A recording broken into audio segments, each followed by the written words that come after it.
بسم اللہ الرحمن الرحیم۔ شروع اللہ کے نام سے جو رحمان و رحیم ہے۔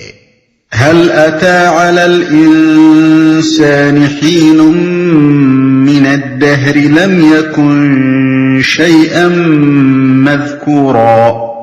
کیا انسان پر لامتناہی زمانے کا ایک وقت ایسا بھی گزرا ہے جب وہ کوئی قابل ذکر چیز نہ تھا؟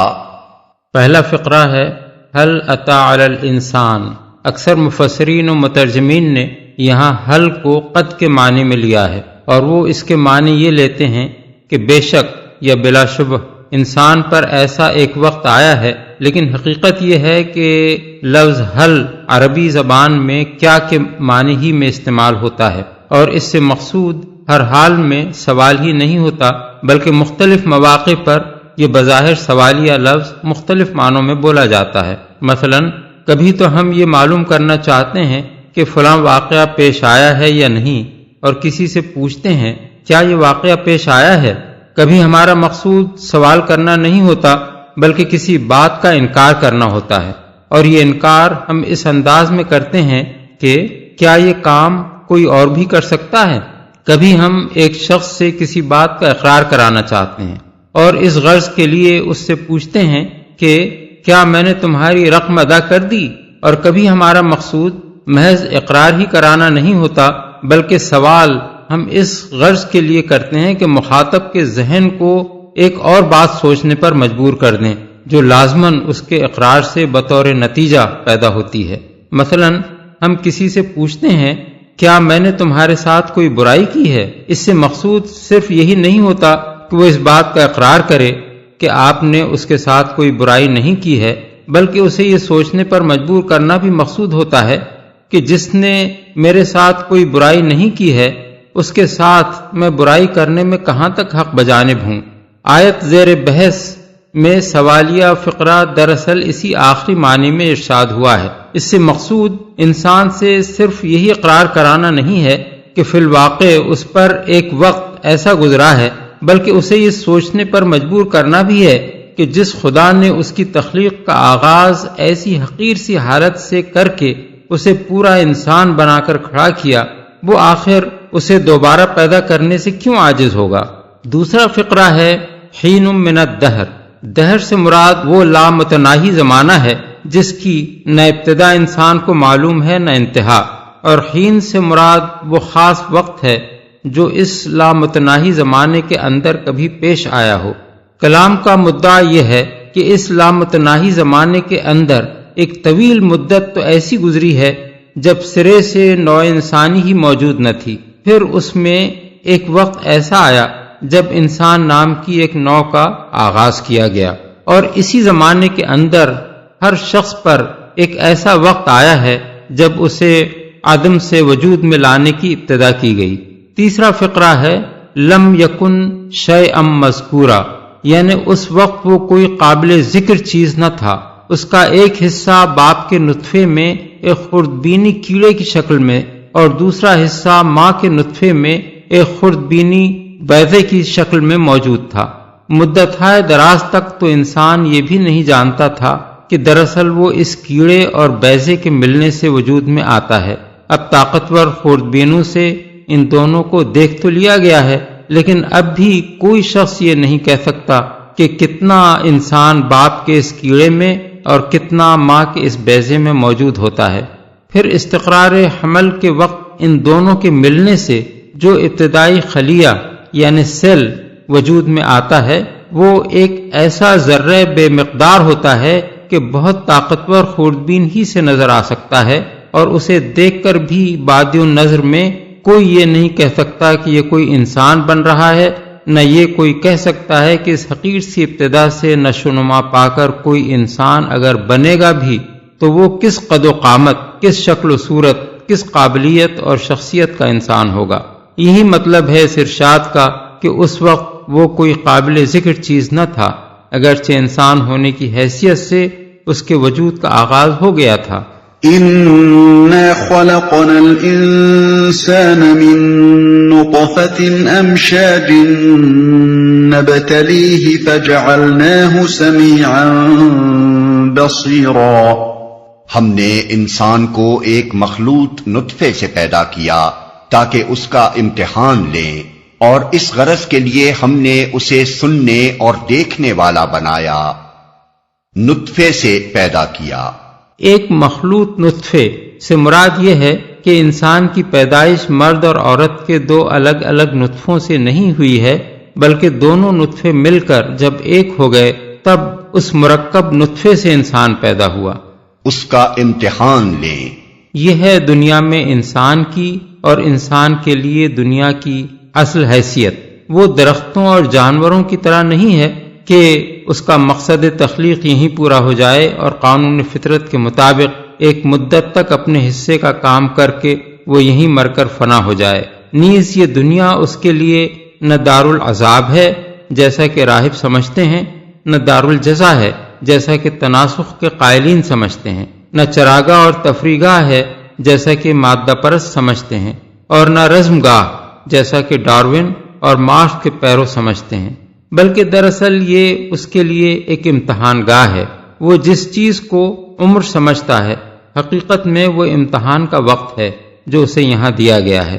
دنیا میں جو قوتیں اور صلاحیتیں بھی اس کو دی گئی ہیں، جن چیزوں پر بھی اس کو تصرف کے مواقع دیے گئے ہیں، جن حیثیتوں میں بھی وہ یہاں کام کر رہا ہے، اور جو تعلقات بھی اس کے اور دوسرے انسانوں کے درمیان ہیں، وہ سب اصل میں امتحان کے بے شمار پرچے ہیں، اور زندگی کے آخری سانس تک اس امتحان کا سلسلہ جاری ہے.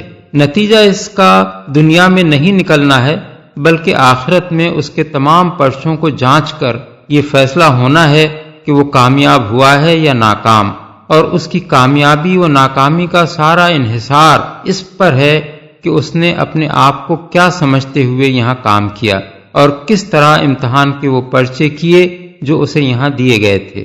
اگر اس نے اپنے آپ کو بے خدا یا بہت سے خداؤں کا بندہ سمجھا اور سارے پرچے یہ سمجھتے ہوئے کیے کہ آخرت میں اسے اپنے خالق کے سامنے کوئی جواب دہی نہیں کرنی ہے، تو اس کا سارا کارنامہ زندگی غلط ہو گیا. اور اگر اس نے اپنے آپ کو خدا واحد کا بندہ سمجھ کر اس طریقے پر کام کیا جو خدا کی مرضی کے مطابق ہو اور آخرت کی جواب دہی کو پیش نظر رکھا، تو وہ امتحان میں کامیاب ہو گیا.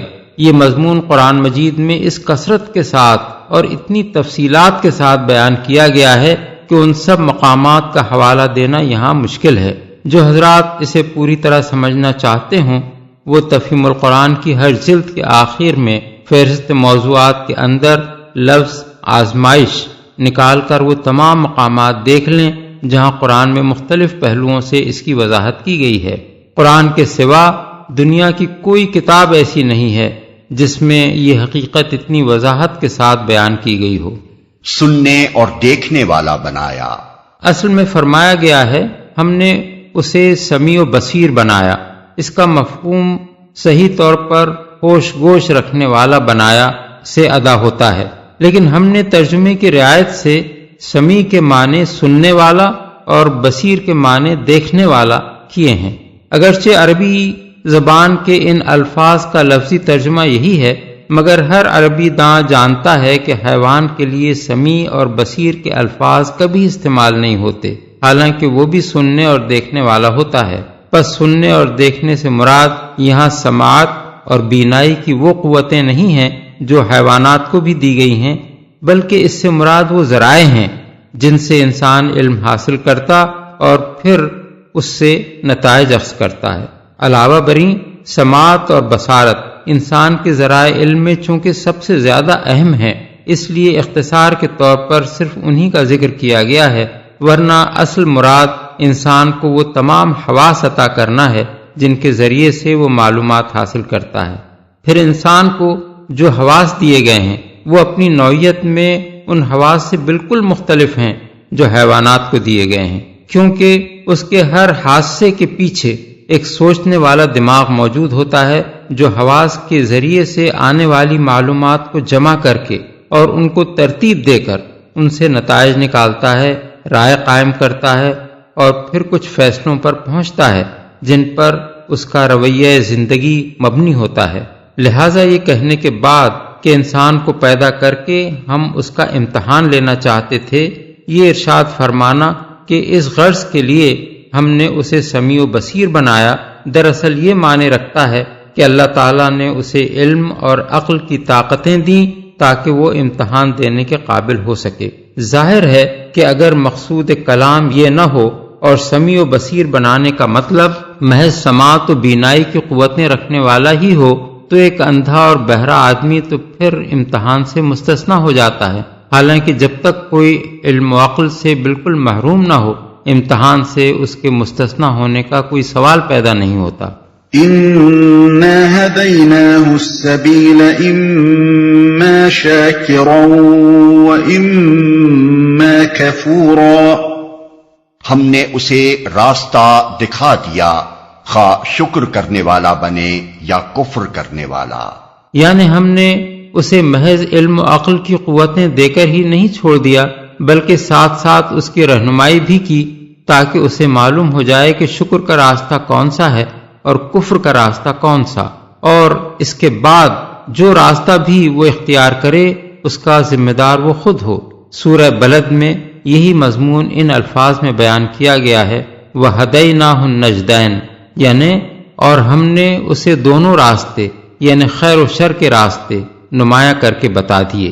اور سورہ شمس میں یہی بات اس طرح بیان کی گئی ہے، وَنَفْسٍ وَمَا سَوَّاهَا فَأَلْهَمَهَا فُجُورَهَا وَتَقْوَاهَا، یعنی اور قسم ہے انسان کے نفس کی اور اس ذات کی جس نے اسے تمام ظاہری و باطنی قوتوں کے ساتھ استوار کیا، پھر اس کا فجور اور اس کا تقوی دونوں اس پر الہام کر دیے۔ ان تمام تصریحات کو نگاہ میں رکھ کر دیکھا جائے اور ساتھ ساتھ قرآن مجید کے ان تفصیلی بیانات کو بھی نگاہ میں رکھا جائے جن میں بتایا گیا ہے کہ اللہ تعالیٰ نے انسان کی ہدایت کے لیے دنیا میں کیا کیا انتظامات کیے ہیں، تو معلوم ہو جاتا ہے کہ اس آیت میں راستہ دکھانے سے مراد رہنمائی کی کوئی ایک ہی صورت نہیں ہے، بلکہ بہت سی صورتیں ہیں جن کی کوئی حد و نہایت نہیں ہے۔ مثال کے طور پر نمبر 1، ہر انسان کو علم و عقل کی صلاحیتیں دینے کے ساتھ ایک اخلاقی حص بھی دی گئی ہے جس کی بدولت وہ فطری طور پر بھلائی اور برائی میں امتیاز کرتا ہے۔ بعض افعال اور اوصاف کو برا جانتا ہے اگرچہ وہ خود ان میں مبتلا ہو، اور بعض افعال و اوصاف کو اچھا جانتا ہے اگرچہ وہ خود ان سے اجتناب کر رہا ہو۔ حتیٰ کہ جن لوگوں نے اپنی اغراض و خواہشات کی خاطر ایسے فلسفے گھڑ لیے ہیں جن کی بنا پر بہت سی برائیوں کو انہوں نے اپنے لیے حلال کر لیا ہے، ان کا حال بھی یہ ہے کہ وہی برائیاں اگر کوئی دوسرا ان کے ساتھ کرے تو وہ اس پر چیخ اٹھتے ہیں، اور اس وقت معلوم ہو جاتا ہے کہ اپنے جھوٹے فلسفوں کے باوجود حقیقت میں وہ ان کو برائی سمجھتے ہیں۔ اسی طرح نیک اعمال و اوصاف کو خواہ کسی نے جہالت اور حماقت اور دقیانوسیت ہی قرار دے رکھا ہو، لیکن جب کسی انسان سے خود اس کی ذات کو کسی نیک سلوک کا فائدہ پہنچتا ہے تو اس کی فطرت اسے قابل قدر سمجھنے پر مجبور ہو جاتی ہے۔ 2، ہر انسان کے اندر اللہ تعالیٰ نے ضمیر یعنی نفس لوامہ نام کی ایک چیز رکھتی ہے جو اسے ہر اس موقع پر ٹوکتی ہے جب وہ کوئی برائی کرنے والا ہو یا کر رہا ہو یا کر چکا ہو۔ اس ضمیر کو خواہ انسان کتنی ہی تھپکیاں دے کر سلائے اور اس کو بحث بنانے کی چاہے کتنی ہی کوشش کر لے، لیکن وہ اسے بالکل فنا کر دینے پر قادر نہیں ہے۔ وہ دنیا میں ڈھیٹ بن کر اپنے آپ کو قطعی بے ضمیر ثابت کر سکتا ہے، وہ حجتیں بگھار کر دنیا کو دھوکہ دینے کی بھی ہر کوشش کر سکتا ہے، وہ اپنے نفس کو بھی فریب دینے کے لیے اپنے افعال کے لیے بے شمار عذرات تراش سکتا ہے، مگر اس کے باوجود اللہ نے اس کی فطرت میں جو محاسب بٹھا رکھا ہے وہ اتنا جاندار ہے کہ کسی برے انسان سے یہ بات چھپی نہیں رہتی کہ وہ حقیقت میں کیا ہے۔ یہی بات ہے جو سورہ قیامہ میں فرمائی گئی ہے کہ انسان خود اپنے آپ کو خوب جانتا ہے خواہ وہ کتنی ہی معذرتیں پیش کرے۔ آیت 15۔ 3، انسان کے اپنے وجود میں اور اس کے گرد و پیش زمین سے لے کر آسمان تک ساری کائنات میں ہر طرف ایسی بے شمار نشانیاں پھیلی ہوئی ہیں جو خبر دے رہی ہیں کہ یہ سب کچھ کسی خدا کے بغیر نہیں ہو سکتا، نہ بہت سے خدا اس کارخانے ہستی کے بنانے والے اور چلانے والے ہو سکتے ہیں۔ اسی طرح آفاق اور انفس کی یہی نشانیاں قیامت اور آخرت پر بھی سری دلالت کر رہی ہیں۔ انسان اگر ان سے آنکھیں بند کر لے یا اپنی عقل سے کام لے کر ان پر غور نہ کرے، یا جن حقائق کی نشاندہی یہ کر رہی ہیں ان کو تسلیم کرنے سے جی چرائے تو یہ اس کا اپنا قصور ہے۔ اللہ تعالیٰ نے اپنی طرف سے تو حقیقت کی خبر دینے والے نشانات اس کے سامنے رکھ دینے میں کوئی کسر نہیں اٹھا رکھی ہے۔ 4. انسان کی اپنی زندگی میں، اس کی ہمعصر دنیا میں اور اس سے پہلے گزری ہوئی تاریخ کے تجربات میں بے شمار واقعات ایسے پیش آتے ہیں اور آتے رہے ہیں جو یہ ثابت کرتے ہیں کہ ایک بالاتر حکومت اس پر اور ساری کائنات پر فرمانروائی کر رہی ہے، جس کے آگے وہ بالکل بے بس ہے، جس کی مشیت ہر چیز پر غالب ہے اور جس کی مدد کا وہ محتاج ہے۔ یہ تجربات و مشاہدات صرف خارج ہی میں اس حقیقت کی خبر دینے والے نہیں ہیں، بلکہ انسان کی اپنی فطرت میں بھی اس بالاتر حکومت کے وجود کی شہادت موجود ہے، جس کی بنا پر بڑے سے بڑا دہریہ بھی برا وقت آنے پر خدا کے آگے دعا کے لیے ہاتھ پھیلا دیتا ہے، اور سخت سے سخت مشرک بھی سارے جھوٹے خداؤں کو چھوڑ کر ایک خدا کو پکارنے لگتا ہے۔ 5.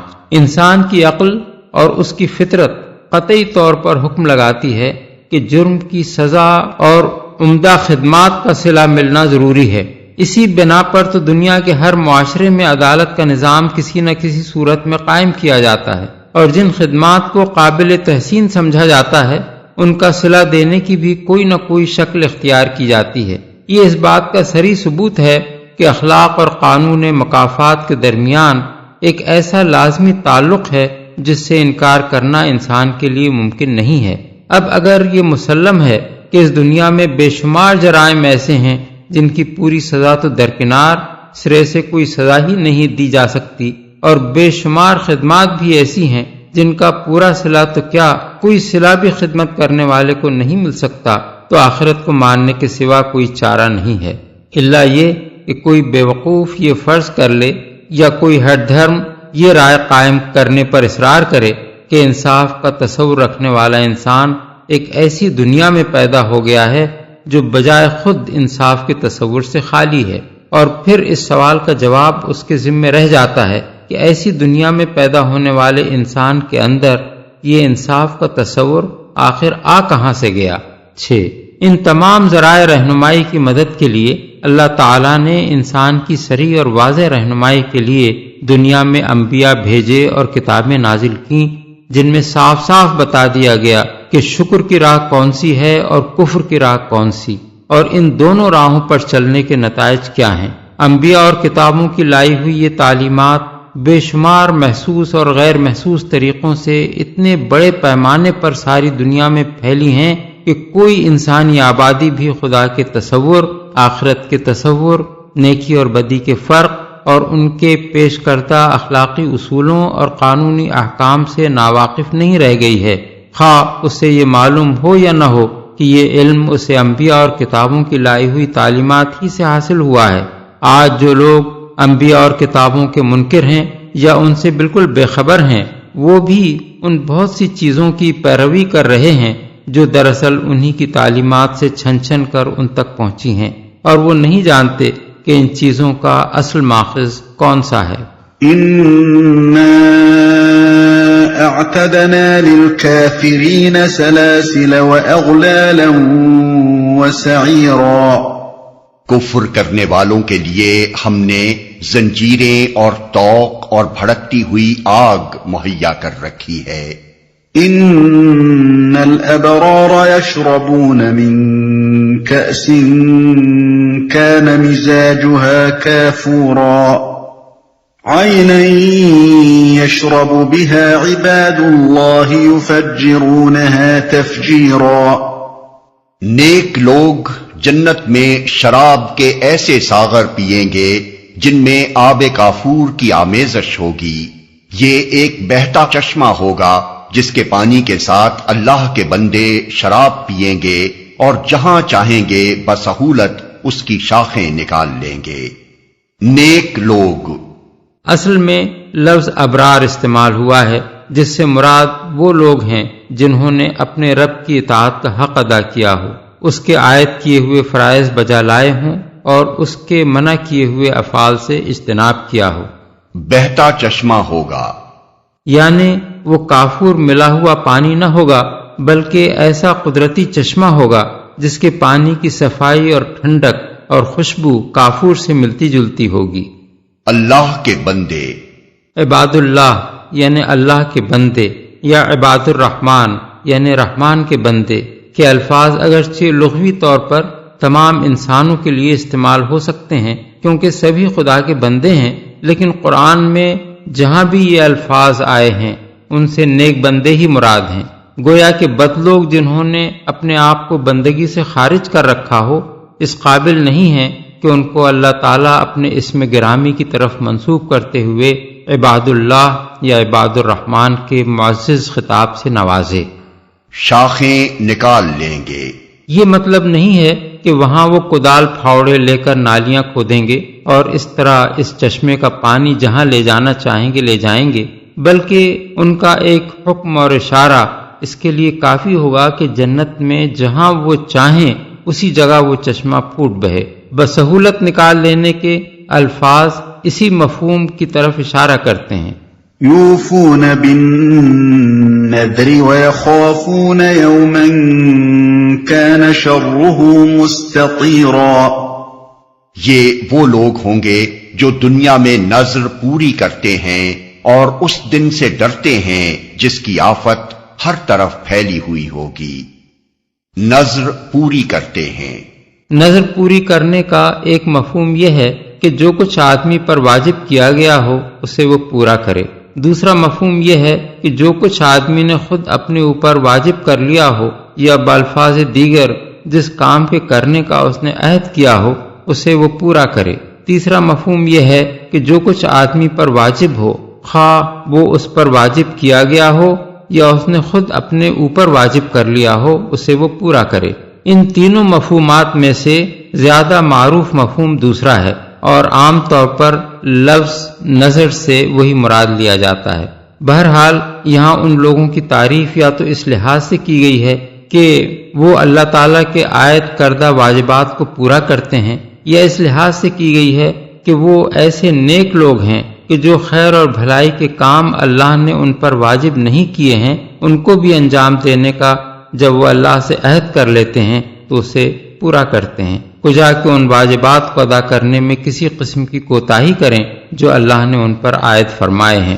جہاں تک نظر کے احکام کا تعلق ہے ان کو مختصر طور پر ہم تفہیم القرآن جلد اول سورہ البقرہ میں بیان کر چکے ہیں، لیکن مناسب معلوم ہوتا ہے کہ یہاں ان کو ذرا تفصیل کے ساتھ بیان کر دیا جائے تاکہ لوگ نظر کے معاملے میں جو غلطیاں کرتے ہیں یا جو غلط فہمیاں لوگوں میں پائی جاتی ہیں ان سے بچ سکیں اور نظر کے صحیح قواعد سے واقف ہو جائیں۔ نمبر 1، فقہا نے نظر کی 4 قسمیں بیان کی ہیں۔ ایک یہ کہ ایک آدمی اللہ سے یہ عہد کرے کہ وہ اس کی رضا کی خاطر فلاں نیک کام کرے گا۔ دوسرے یہ کہ وہ اس بات کی نظر مانے کہ اگر اللہ نے میری فلاں حاجت پوری کر دی تو میں شکرانے میں فلاں نیک کام کروں گا۔ ان دونوں قسم کی نظروں کو فقہا کی اصطلاح میں نظر تبرر یعنی نیکی کی نظر کہتے ہیں اور اس پر اتفاق ہے کہ اسے پورا کرنا واجب ہے۔ تیسرے یہ کہ آدمی کوئی ناجائز کام کرنے یا کوئی واجب کام نہ کرنے کا عہد کر لے۔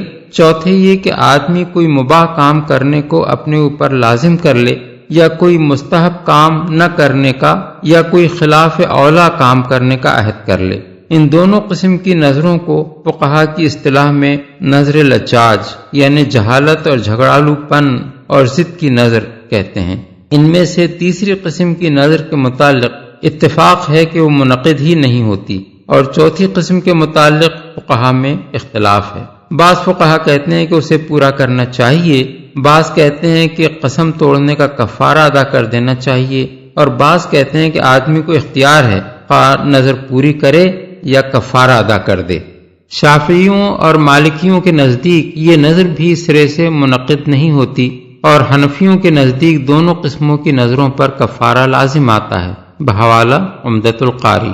نمبر 2، متعدد احادیث سے معلوم ہوتا ہے کہ نبی صلی اللہ علیہ وسلم نے ایسی نظر ماننے سے منع فرمایا ہے جو یہ سمجھتے ہوئے مانی جائے کہ اس سے تقدیر بدل جائے گی، یا جس میں کوئی نیک کام اللہ کی رضا کے لیے بطور شکر کرنے کے بجائے آدمی اللہ تعالیٰ کو بطور معاوضہ یہ پیشکش کرے کہ آپ میرا یہ کام کر دیں تو میں آپ کے لیے فلاں نیک کام کر دوں گا۔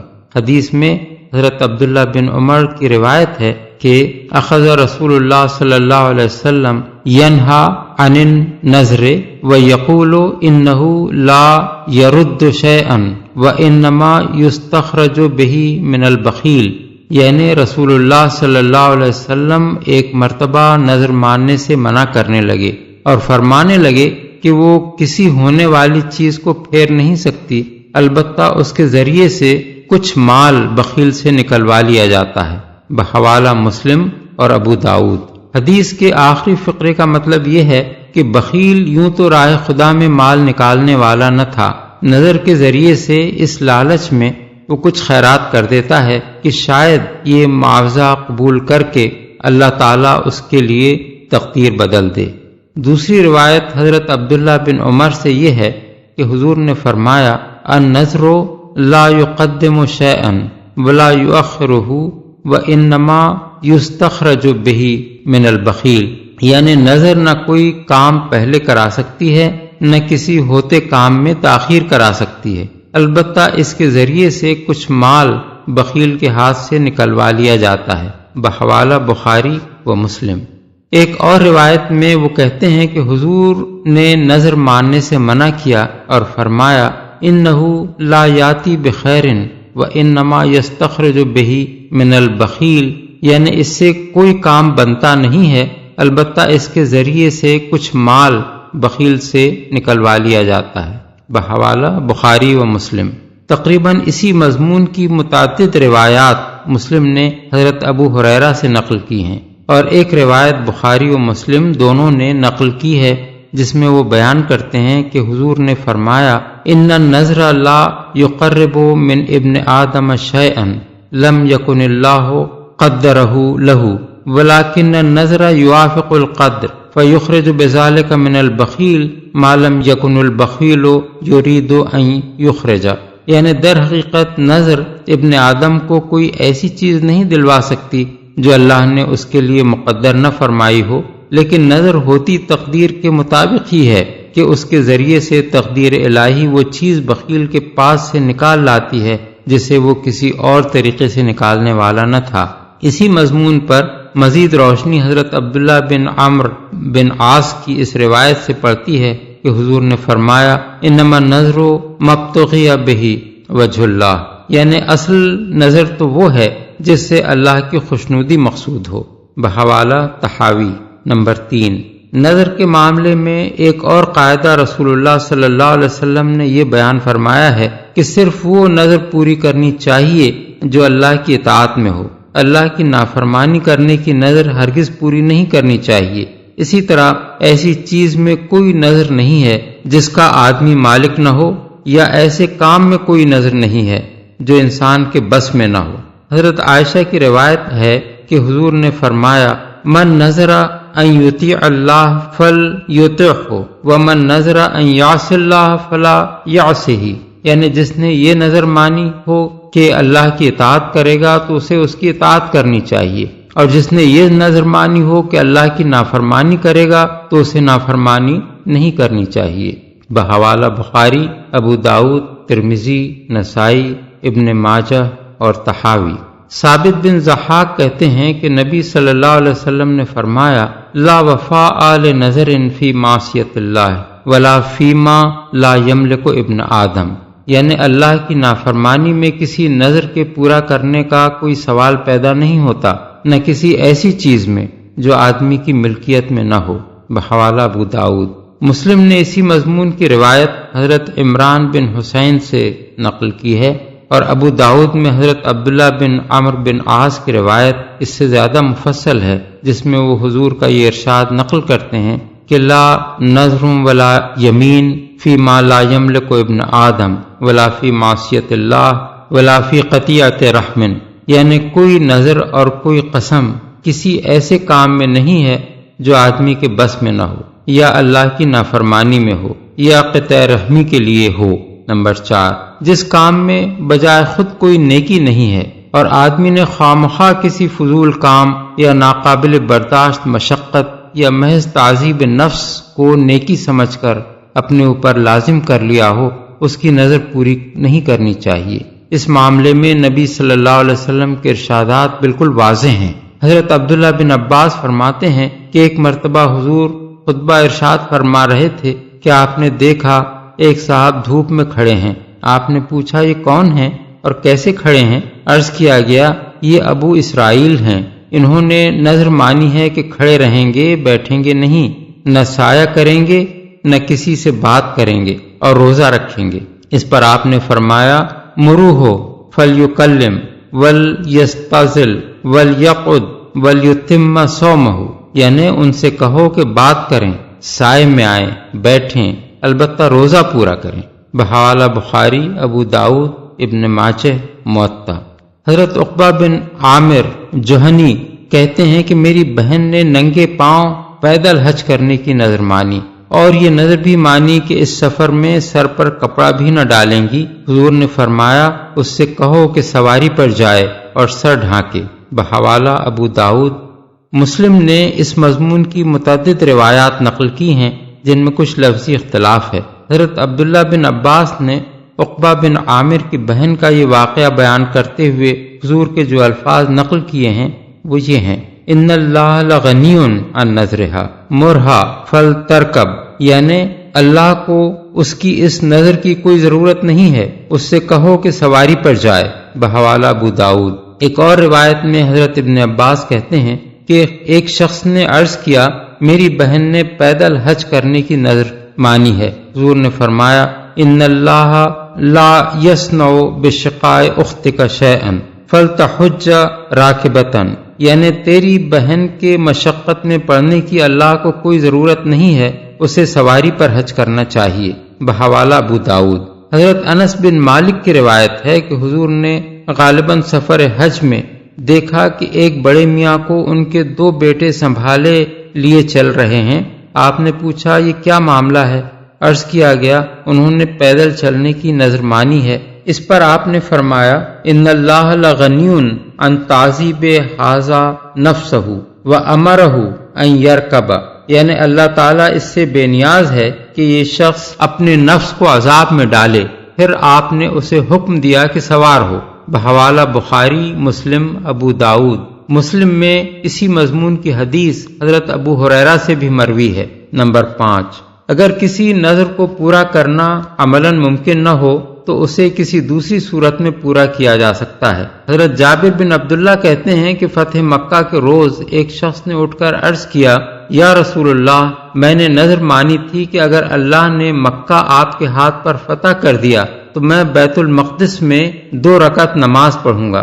حضور نے فرمایا یہیں پڑھ لے۔ اس نے پھر پوچھا، آپ نے پھر وہی جواب دیا۔ اس نے پھر پوچھا، آپ نے فرمایا شأنک اذن، یعنی اچھا تو تیری مرضی۔ دوسری ایک روایت میں ہے کہ حضور نے فرمایا والذی بعث محمدا بالحق لو صلیت ہاہنا لا اجزا عنک صلاۃ فی بیت المقدس، یعنی قسم ہے اس ذات کی جس نے محمد کو حق کے ساتھ بھیجا ہے، اگر تو یہی نماز پڑھ لے تو بیت المقدس میں نماز پڑھنے کے بدلے یہ تیرے لیے کافی ہوگی۔ بحوالہ ابو داؤد۔ نمبر 6، اگر کسی نے اپنا سارا مال اللہ کی راہ میں دے دینے کی نظر مان لی ہو تو اس کے بارے میں فقہا کے درمیان اختلاف ہے۔ امام مالک کہتے ہیں کہ اسے 1/3 مال دے دینا چاہیے، اور مالکیہ میں سے سحنون کا قول ہے کہ اسے اتنا مال دے دینا چاہیے جسے دینے کے بعد وہ تکلیف میں نہ پڑ جائے۔ امام شافعی کہتے ہیں کہ اگر یہ نظر تبرر کی نوعیت کی ہو تو اسے سارا مال دے دینا چاہیے، اور اگر یہ نظر لجاج ہو تو اسے اختیار ہے کہ نظر پوری کرے یا قسم کا کفارہ ادا کر دے۔ امام ابو حنیفہ کہتے ہیں کہ اسے اپنا وہ سب مال دے دینا چاہیے جس میں زکوٰۃ عائد ہوتی ہو، لیکن جس مال میں زکوٰۃ نہیں ہے، مثلا مکان یا ایسی ہی دوسری املاک، اس پر اس نظر کا اطلاق نہ ہوگا۔ حنفیہ میں سے امام ظفر کا قول ہے کہ اپنے اہل و عیال کے لیے 2 مہینے کا نفقہ رکھ کر باقی سب صدقہ کر دے۔ بحوالہ عمدۃ القاری شرح موطا از شاہ ولی اللہ صاحب۔ حدیث میں اس مسئلے کے متعلق جو روایات آئی ہیں وہ یہ ہیں۔ حضرت کعب بن مالک کہتے ہیں کہ غزوہ تبوک کے موقع پر پیچھے رہ جانے کی وجہ سے جو عذاب مجھ پر ہوا تھا، اس کی جب معافی مل گئی تو میں نے رسول اللہ صلی اللہ علیہ وسلم کی خدمت میں عرض کیا کہ میری توبہ میں یہ بات بھی شامل تھی کہ میں اپنے سارے مال سے دستبردار ہو کر اسے اللہ اور رسول کی راہ میں صدقہ کر دوں گا۔ حضور نے فرمایا نہیں، ایسا نہ کرو۔ میں نے عرض کیا پھر آدھا مال؟ فرمایا نہیں۔ میں نے عرض کیا پھر 1/3؟ فرمایا ہاں۔ بحوالہ ابو داؤد۔ دوسری روایت میں ہے کہ حضور نے فرمایا تم اپنا کچھ مال اپنے لیے روک رکھو تو یہ تمہارے لیے زیادہ بہتر ہے، بروایت بخاری۔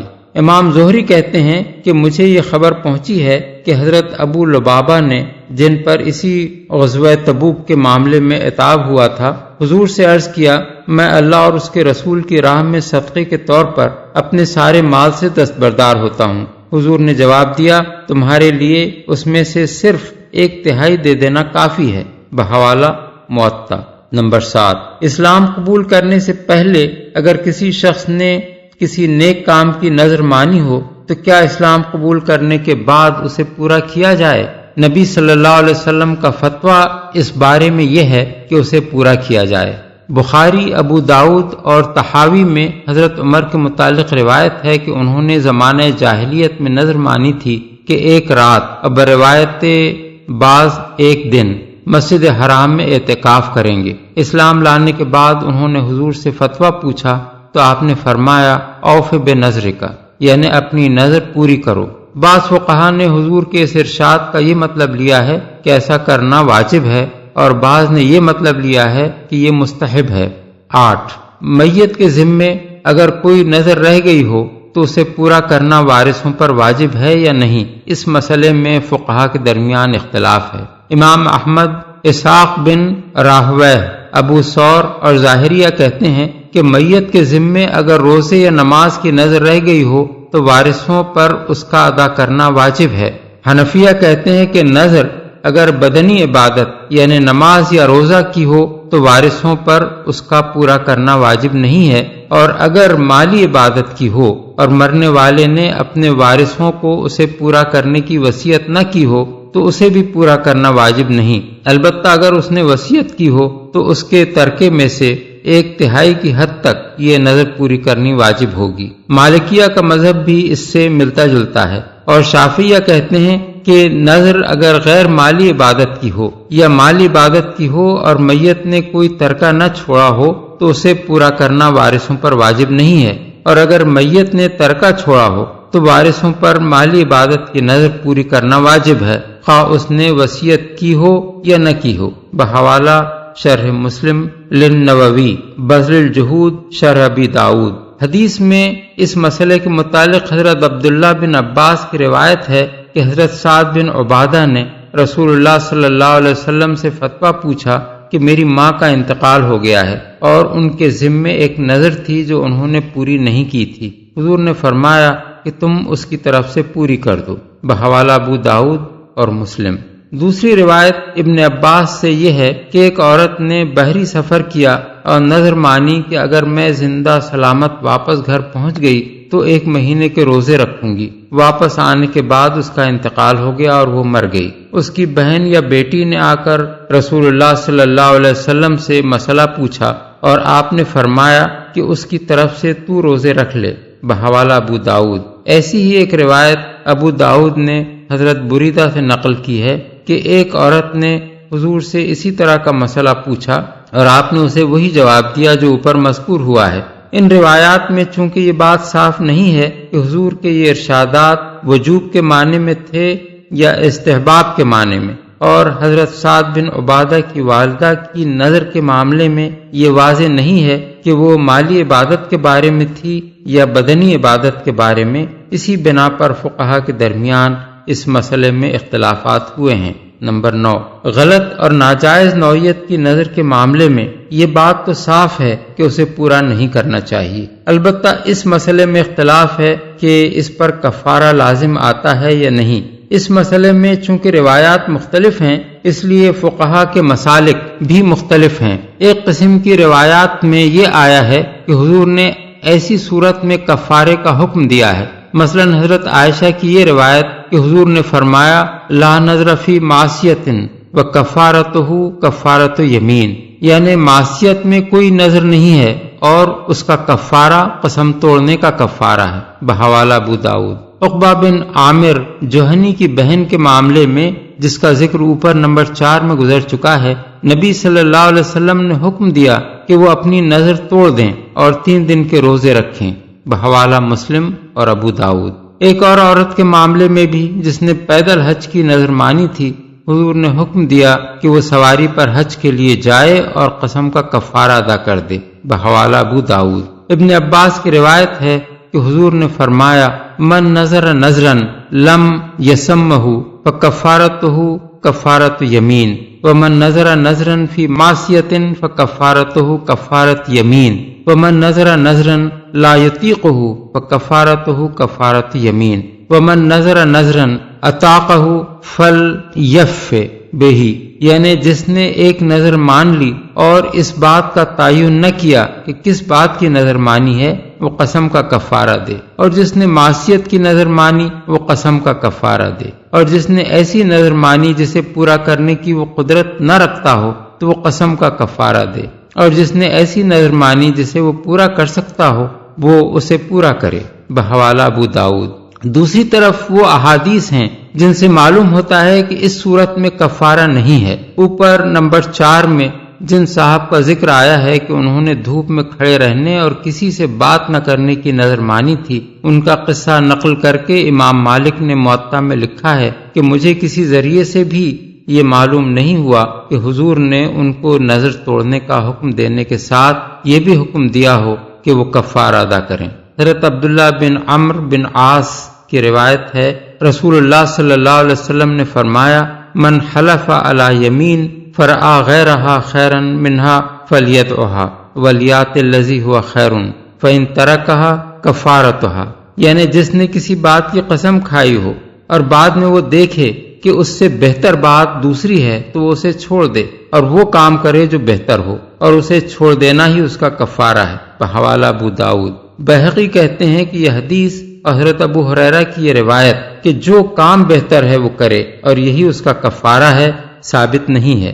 امام نووی ان احادیث پر بحث کرتے ہوئے شرح مسلم میں لکھتے ہیں کہ امام مالک، شافعی، ابو حنیفہ، داؤد ظاہری اور جمہور علماء کہتے ہیں کہ معصیت کی نظر باطل ہے اور اسے پورا نہ کرنے پر کفارہ لازم نہیں آتا، اور امام احمد کہتے ہیں کہ کفارہ لازم آتا ہے۔ وَيُطْعِمُونَ الطَّعَامَ عَلَى حُبِّهِ مِسْكِينًا وَيَتِيمًا وَأَسِيرًا إِنَّمَا نُطْعِمُكُمْ لِوَجْهِ اللَّهِ لَا نُرِيدُ مِنكُمْ جَزَاءً وَلَا شُكُورًا إِنَّا نَخَافُ مِن رَّبِّنَا يَوْمًا عَبُوسًا قَمْطَرِيرًا۔ اور اللہ کی محبت میں مسکین اور یتیم اور قیدی کو کھانا کھلاتے ہیں اور ان سے کہتے ہیں کہ ہم تمہیں صرف اللہ کی خاطر کھلا رہے ہیں، ہم تم سے نہ کوئی بدلہ چاہتے ہیں نہ شکریہ، ہمیں تو اپنے رب سے اس دن کے عذاب کا خوف لاحق ہے جو سخت مصیبت کا انتہائی طویل دن ہوگا۔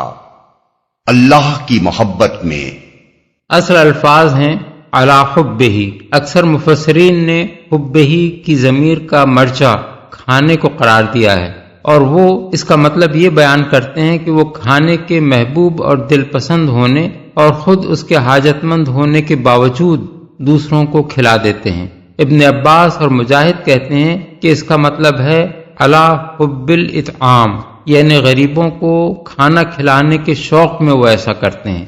اور حضرت فضیل بن عیاض اور ابو سلیمان الدارانی کہتے ہیں کہ اللہ تعالیٰ کی محبت میں وہ یہ کام کرتے ہیں۔ ہمارے نزدیک بات کا یہ فقرہ کہ انما نطعمکم لوجہ اللہ، یعنی ہم تو اللہ کی خوشنودی کی خاطر تمہیں کھلا رہے ہیں، اسی معنی کی تائید کرتا ہے۔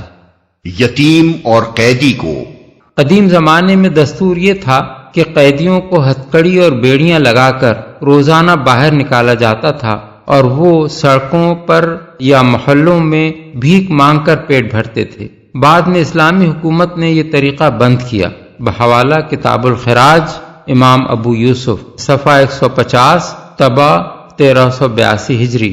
اس آیت میں قیدی سے مراد ہر وہ شخص ہے جو قید میں ہو، خواہ کافر ہو یا مسلمان، خواہ جنگی قیدی ہو یا کسی جرم میں قید کیا گیا ہو، خواہ اسے قید کی حالت میں کھانا دیا جاتا ہو یا بھیک منگوائی جاتی ہو۔ ہر حالت میں ایک بے بس آدمی کو جو اپنی روزی کے لیے خود کوئی کوشش نہ کر سکتا ہو، کھانا کھلانا ایک بڑی نیکی کا کام ہے۔ کھانا کھلاتے ہیں۔ اگرچہ بجائے خود کسی غریب کو کھانا کھلانا بھی ایک بہت بڑی نیکی ہے، لیکن کسی حاجت مند کی دوسری حاجتیں پوری کرنا بھی ویسا ہی نیک کام ہے جیسا بھوکے کو کھانا کھلانا۔ مثلا کوئی کپڑے کا محتاج ہے یا کوئی بیمار ہے اور علاج کا محتاج ہے، یا کوئی قرض دار ہے اور قرض خواہ اسے پریشان کر رہا ہے، تو اس کی مدد کرنا کھانا کھلانے سے کم درجے کی نیکی نہیں ہے۔ اس لیے اس آیت میں نیکی کی ایک خاص صورت کو اس کی اہمیت کے لحاظ سے بطور مثال پیش کیا گیا ہے، ورنہ اصل مقصود حاجت مندوں کی مدد کرنا ہے۔ نہ کوئی بدلہ چاہتے ہیں نہ شکریہ۔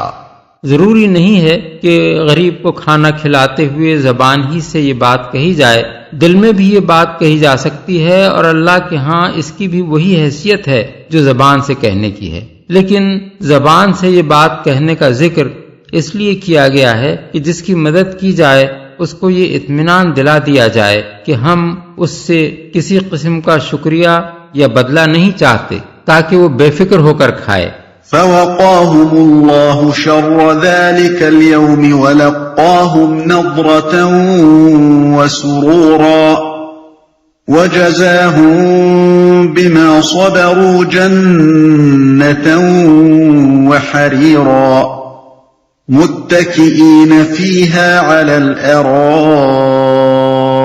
لا يرون فيها شمسا ولا زمهريرا ودانية عليهم ظلالها وذللت قطوفها تذليلا۔ پس اللہ تعالیٰ انہیں اس دن کے شر سے بچا لے گا اور انہیں تازگی اور سرور بخشے گا، اور ان کے صبر کے بدلے میں انہیں جنت اور ریشمی لباس عطا کرے گا۔ وہاں وہ اونچی مسندوں پر تکیے لگائے بیٹھے ہوں گے، نہ انہیں دھوپ کی گرمی ستائے گی نہ جاڑے کی ٹھر، جنت کی چھاؤں ان پر جھکی ہوئی سایہ کر رہی ہوگی، اور اس کے پھل ہر وقت ان کے بس میں ہوں گے کہ جس طرح چاہیں انہیں توڑ لیں۔ سرور بخشے گا یعنی چہروں کی تازگی اور دل کا سرور۔ دوسرے الفاظ میں روز قیامت کی ساری سختیاں اور ہولناکیاں صرف کفار و مجرمین کے لیے ہوں گی۔ نیک لوگ اس دن ہر تکلیف سے محفوظ اور نہایت خوش و خرم ہوں گے۔ یہی بات سورہ انبیاء میں بیان کی گئی ہے کہ وہ انتہائی گھبراہٹ کا وقت ان کو ذرا پریشان نہ کرے گا، اور ملائکہ بڑھ کر ان کو ہاتھوں ہاتھ لیں گے کہ یہ تمہارا وہی دن ہے جس کا تم سے وعدہ کیا جاتا تھا۔ آیت 103۔ اور اسی کی صراحت سورہ نمل میں کی گئی ہے کہ جو شخص بھلائی لے کر آئے گا اسے اس سے زیادہ بہتر صلہ ملے گا، اور ایسے لوگ اس دن کے ہول سے محفوظ ہوں گے۔ آیت 89۔ صبر کے بدلے میں، یہاں صبر بڑے وسیع معنی میں استعمال ہوا ہے، بلکہ در حقیقت صالح اہل ایمان کی پوری دنیاوی زندگی ہی کو صبر کی زندگی قرار دیا گیا ہے۔ ہوش سنبھالنے یا ایمان لانے کے بعد سے مرتے دم تک کسی شخص کا اپنی ناجائز خواہشوں کو دبانا، اللہ کی باندھی ہوئی حدوں کی پابندی کرنا، اللہ کے عائد کیے ہوئے فرائض کو بجا لانا، اللہ کی خوشنودی کے لیے اپنا وقت، اپنا مال، اپنی محنتیں، اپنی قوتیں اور قابلیتیں، حتیٰ کہ ضرورت پڑنے پر اپنی جان تک قربان کر دینا، ہر اس لالچ اور ترغیب کو ٹھکرا دینا جو اللہ کی راہ سے ہٹانے کے لیے سامنے آئے، ہر اس خطرے اور تکلیف کو برداشت کر لینا جو راہ راست پر چلنے میں پیش آئے، ہر اس فائدے اور لذت سے دستبردار ہو جانا جو حرام طریقوں سے حاصل ہو، ہر اس نقصان اور رنج اور اذیت کو انگیز کر جانا جو حق پرستی کی وجہ سے پہنچے، اور یہ سب کچھ اللہ تعالیٰ کے اس وعدے پر اعتماد کرتے ہوئے کرنا کہ اس نیک رویے کے ثمرات اس دنیا میں نہیں بلکہ مرنے کے بعد دوسری زندگی میں ملیں گے، ایک ایسا طرز عمل ہے جو مومن کی پوری زندگی کو صبر کی زندگی بنا دیتا ہے۔ یہ ہر وقت کا صبر ہے، دائمی صبر ہے، ہمگیر صبر ہے اور عمر بھر کا صبر ہے۔ وَيُطَافُ عَلَيْهِم بِآنِيَةٍ مِّن فِضَّةٍ وَأَكْوَابٍ كَانَتْ قَوَارِيرَ مِن فِضَّةٍ قَدَّرُوهَا تَقْدِيرًا۔ ان کے آگے چاندی کے برتن اور شیشے کے پیالے گردش کرائے جا رہے ہوں گے، شیشے بھی وہ جو چاندی کی قسم کے ہوں گے، اور ان کو منتظمین جنت نے ٹھیک اندازے کے مطابق بھرا ہوگا۔ چاندی کے برتن۔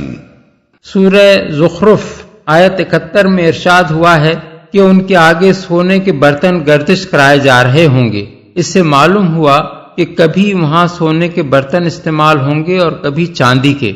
چاندی کی قسم کے ہوں گے، یعنی وہ ہوگی تو چاندی مگر شیشے کی طرح شفاف ہوگی۔ چاندی کی یہ قسم اس دنیا میں نہیں پائی جاتی، یہ صرف جنت کی خصوصیت ہوگی کہ وہاں شیشے جیسی شفاف چاندی کے برتن اہل جنت کے دسترخوان پر پیش کیے جائیں گے، ٹھیک اندازے کے مطابق بھرا ہوگا۔ یعنی ہر شخص کے لیے اس کی خواہش کے ٹھیک اندازے کے مطابق ساغر بھر بھر کر دیے جائیں گے، نہ وہ اس کی خواہش سے کم ہوں گے نہ زیادہ۔ بالفاظ دیگر اہل جنت کے خدام اس قدر ہوشیار اور تمیزدار ہوں گے کہ وہ جس کی خدمت میں جام شراب پیش کریں گے اس کے متعلق ان کو پورا اندازہ ہوگا کہ وہ کتنی شراب پینا چاہتا ہے۔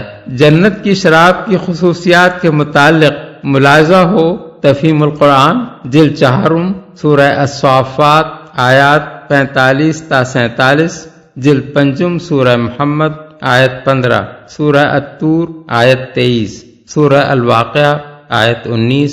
وَيُسْقَوْنَ فِيهَا كَأْسًا كَانَ مِزَاجُهَا زَنْجَبِيلًا عَيْنًا فِيهَا تُسَمَّى سَلْسَبِيلًا۔ ان کو وہاں ایسی شراب کے جام پلائے جائیں گے جس میں سونٹ کی آمیزش ہوگی، یہ جنت کا ایک چشمہ ہوگا جسے سلسبیل کہا جاتا ہے۔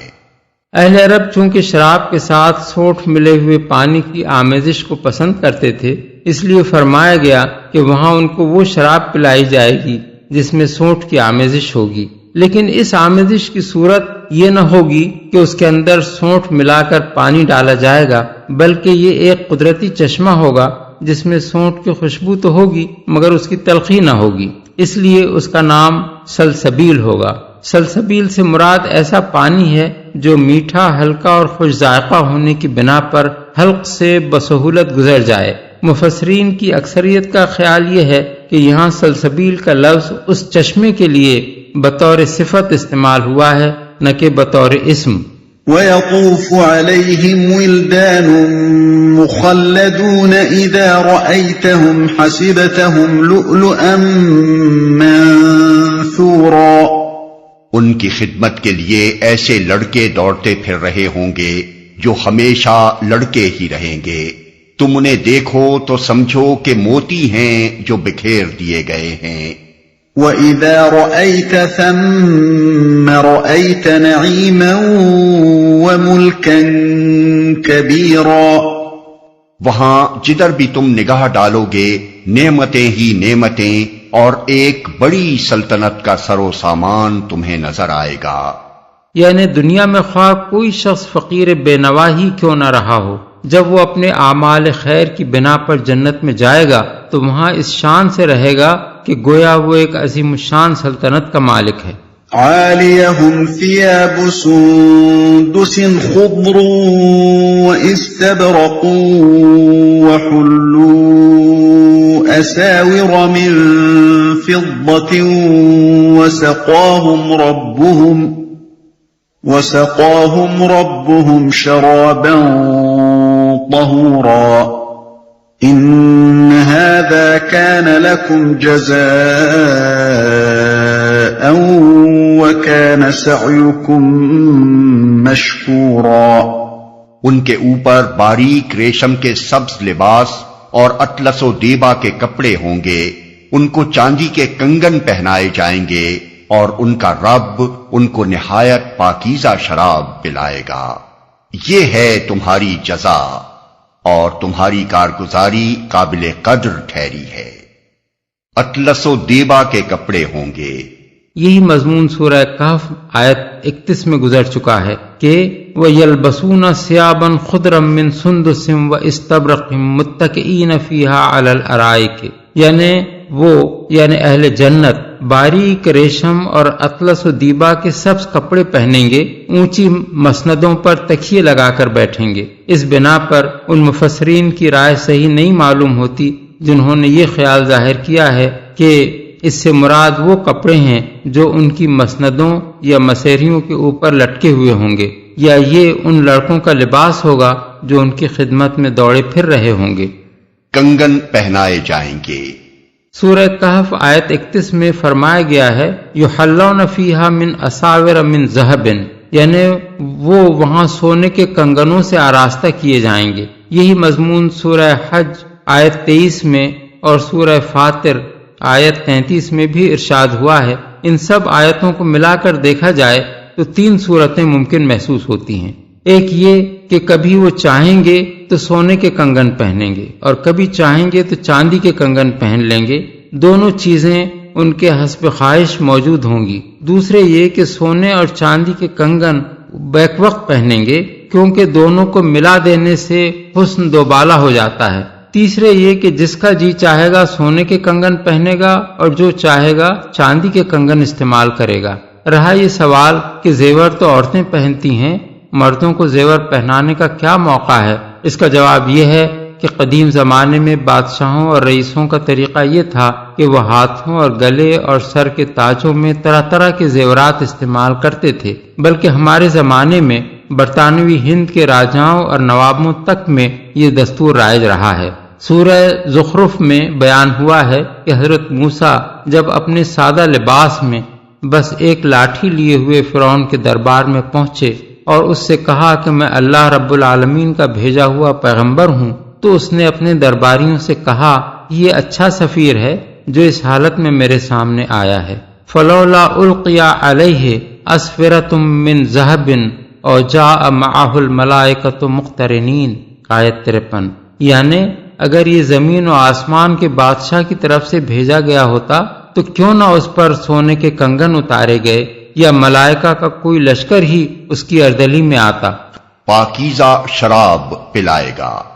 پہلے 2 شرابوں کا ذکر گزر چکا ہے، ایک وہ جس میں آب چشمہ کافور کی آمیزش ہوگی، دوسری وہ جس میں آب چشمہ زنجبیل کی آمیزش ہوگی۔ ان دونوں شرابوں کے بعد اب پھر ایک شراب کا ذکر کرنا اور یہ فرمانا کہ ان کا رب انہیں نہایت پاکیزہ شراب پلائے گا، یہ معنی رکھتا ہے کہ یہ کوئی اور بہترین نوعیت کی شراب ہوگی جو اللہ تعالیٰ کی طرف سے فضل خاص کے طور پر انہیں پلائی جائے گی۔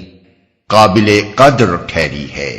اصل الفاظ ہیں کان سعیکم مشکورا، یعنی تمہاری سعی مشکور ہوئی۔ سعی سے مراد وہ پورا کارنامہ حیات ہے جو بندے نے دنیا میں انجام دیا، جن کاموں میں اس نے اپنی محنتیں اور جن مقاصد کے لیے اس نے اپنی کوششیں صرف کیں، ان سب کا مجموعہ اس کی سعی ہے، اور اس کے مشکور ہونے کا مطلب یہ ہے کہ اللہ تعالیٰ کے ہاں وہ قابل قدر قرار پائی۔ شکریہ جب بندے کی طرف سے خدا کے لیے ہو تو اس سے مراد اس کی نعمتوں پر احسان مندی ہوتی ہے، اور جب خدا کی طرف سے بندے کے لیے ہو تو اس کا مطلب یہ ہوتا ہے کہ اللہ تعالیٰ نے اس کی خدمات کی قدر فرمائی، آقا کی یہ بہت بڑی عنایت ہے کہ بندہ جب اس کی مرضی کے مطابق اپنا فرض انجام دے تو وہ اس کا شکریہ ادا کرے۔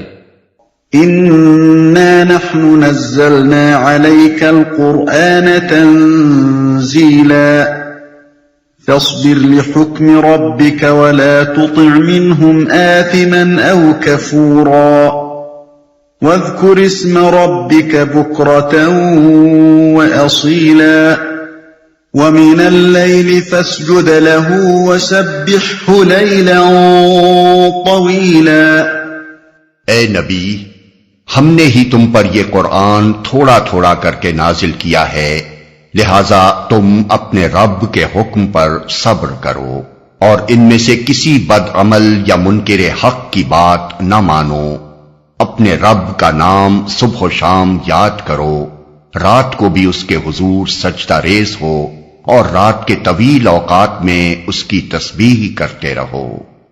نازل کیا ہے، یہاں مخاطب بظاہر نبی صلی اللہ علیہ وسلم ہے، لیکن دراصل روئے سخن کفار کی طرف ہے۔ کفار مکہ کہتے تھے کہ محمد صلی اللہ علیہ وسلم یہ قرآن خود سوچ سوچ کر بنا رہے ہیں، ورنہ اللہ تعالیٰ کی طرف سے کوئی فرمان آتا تو اکٹھا ایک ہی مرتبہ آ جاتا۔ قرآن مجید میں بعض مقامات پر ان کا یہ اعتراض نقل کر کے اس کا جواب دیا گیا ہے، اور یہاں اسے نقل کیے بغیر اللہ تعالیٰ نے پورے زور کے ساتھ فرمایا ہے کہ اس کے نازل کرنے والے ہم ہیں، یعنی محمد صلی اللہ علیہ وسلم اس کے مصنف نہیں ہیں اور ہم ہی اس کو بتدریج نازل کر رہے ہیں، یعنی یہ ہماری حکمت کا تقاضا ہے کہ اپنا پیغام بیک وقت ایک کتاب کی شکل میں نازل نہ کر دیں بلکہ اسے تھوڑا تھوڑا کر کے بھیجیں۔ رب کے حکم پر صبر کرو، یعنی تمہارے رب نے جس کار عظیم پر تمہیں مامور کیا ہے اس کی سختیوں اور مشکلات پر صبر کرو، جو کچھ بھی تم پر گزر جائے اسے پامردی کے ساتھ برداشت کرتے چلے جاؤ اور پائے ثبات میں لغزش نہ آنے دو۔ منکر حق کی بات نہ مانو، یعنی ان میں سے کسی سے دب کر دین حق کی تبلیغ سے باز نہ آؤ اور کسی بدعمل کی خاطر دین کی اخلاقی تعلیمات میں یا کسی منکر حق کی خاطر دین کے عقائد میں ذرہ برابر بھی ترمیم و تغیر کرنے کے لیے تیار نہ ہو۔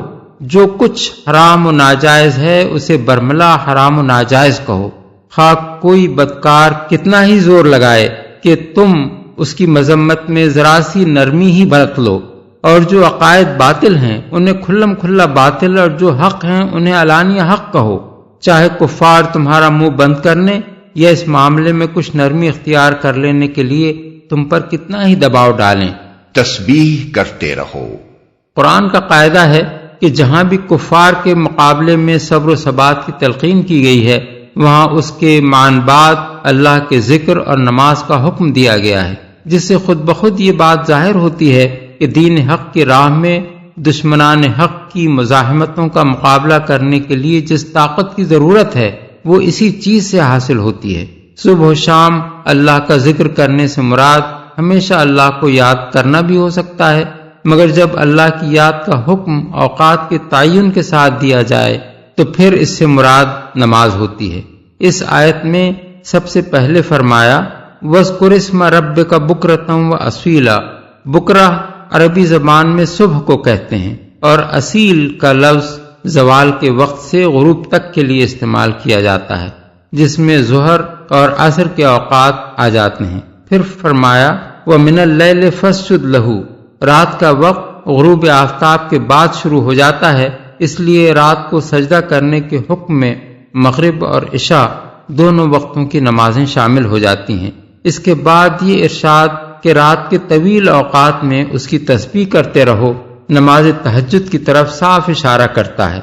اس سے یہ بھی معلوم ہوا کہ نماز کے یہی اوقات ابتدا سے اسلام میں تھے، البتہ اوقات اور رکعتوں کے تعین کے ساتھ 5 وقتہ نماز کی فرضیت کا حکم معراج کے موقع پر دیا گیا۔ إِنَّ هَٰؤُلَاءِ يُحِبُّونَ الْعَاجِلَةَ وَيَذَرُونَ وَرَاءَهُمْ يَوْمًا ثَقِيلًا۔ یہ لوگ تو جلدی حاصل ہونے والی چیز دنیا سے محبت رکھتے ہیں اور آگے جو بھاری دن آنے والا ہے اسے نظر انداز کر دیتے ہیں۔